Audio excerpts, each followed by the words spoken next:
Hola.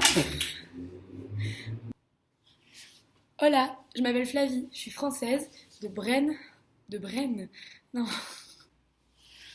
Hola, je m'appelle Flavie, je suis française, de Rennes, et je suis en échange au Mexique depuis 1 an. Si je vous dis Mexique, vous pensez sûrement à tequila, sombrero et tacos. Bah ouais, vous avez tout à fait raison, c'est ça le Mexique. Mais j'ai quand même envie de vous en dire un peu plus. Quand j'ai dit à mes amis et à ma famille que je souhaitais venir ici en échange, vous imaginez bien leur réaction. Tu veux mourir pendant ton échange? Alors non, je ne souhaitais pas mourir pendant mon échange. Et regardez, jusqu'ici, tout va plutôt bien, voire très bien. Mais plus les gens me disaient à quel point le narcotrafic et la violence dictent ce pays, et plus je voulais y aller, plus je voulais voir de mes propres yeux ce pays dit si dangereux et dont les médias adorent relater les moindres faits divers. À ce moment-là, j'ai 19 ans, je ne connais rien sur ce pays, je n'y connais personne, mais je suis tellement excitée à l'idée d'y aller que rien ne pourrait m'arrêter. Alors voilà, maintenant que je suis ici, je peux vous dire que le Mexique, ce n'est pas si dangereux. Tant que tu ne rentres pas dans un cartel de drogue ou que tu rentres pas toute seule à 4h du matin dans une petite rue sombre de banlieue, il ne t'arrivera rien. Au final, on se rend compte que ce conseil, il pourrait s'adapter à toutes les grandes villes du monde. La seule grande différence, c'est qu'en cas de souci, la police, c'est pas ton pote. Donc en gros, si t'as un souci, soit tu le règles à l'amiable, ou soit... tant pis. Ouais, on reste quand même dans un pays très corrompu. Ici, j'ai découvert la culture latine. Alors oui, je suis sûre qu'il y a beaucoup d'entre vous qui savent de quoi je parle. Mais moi, en fait, j'en avais aucune idée. Alors oui, j'avais entendu parler de salsa, de bachata, de danse à deux, ou même de reggaeton. Mais en fait, j'étais pas préparée. Et quand je dis pas préparée, c'était pas préparé. Au Mexique, ils savent bouger. Et en fait, plus t'es collé au mec, ou plus tu bouges tes fesses en soirée, et plus t'es grave stylé. Donc du coup, en tant qu'étranger, c'est assez difficile de s'adapter.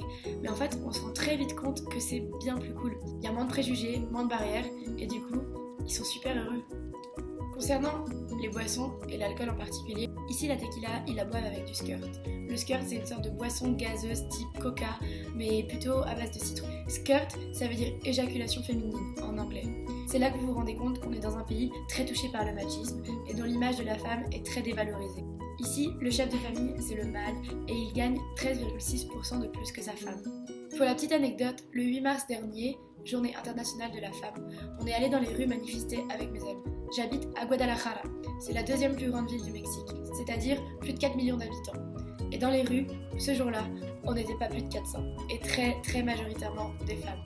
Concernant la nourriture, j'ai remarqué qu'à la différence de la France où nous avons 3 repas par jour, ou du moins en théorie, eux, ils mangent peu mais en continuité. En fait, ils grignotent, très épicé et très sucré. Le Coca-Cola coûte moins cher que l'eau dans bien des cas. Les yaourts dits nature sont en réalité super sucrés et il y a des camions de tacos à tous les coins de rue. Bref, du coup le Mexique est touché par l'obésité. 70% de la population adulte a un surpoids ou est obèse. Le taux d'obésité infantile est de 31%, c'est le taux le plus élevé du monde. Pour la petite histoire, dans la plupart des cours de récréation, à l'école, on n'a pas le droit de courir car elles sont trop petites. Du coup... Avant de terminer, j'aimerais vous parler tout particulièrement du mot ahorita. Ahorita, ça veut dire littéralement tout de suite, maintenant. Mais en réalité, c'est beaucoup plus difficile de déchiffrer la signification de ce mot lorsqu'on est étranger. Si quelqu'un te dit « Oh, je vais te réparer tes canalisations ahorita » ou alors que « Je vais te prêter un livre ahorita », c'est tout à fait normal que l'action se passe dans 2 mois, voire plus. Le Mexique, c'est une diversité de paysages incroyable. De l'eau chaude de la côte pacifique aux montagnes du nord, des petits villages multicolores au gratte-ciel de la capitale. Alors je sais, tous les pays du monde ont quelque chose à offrir, mais je vous jure que le Mexique, vous ne le regretterez pas. Alors venez y jeter un coup d'œil. Hasta luego. Aïe.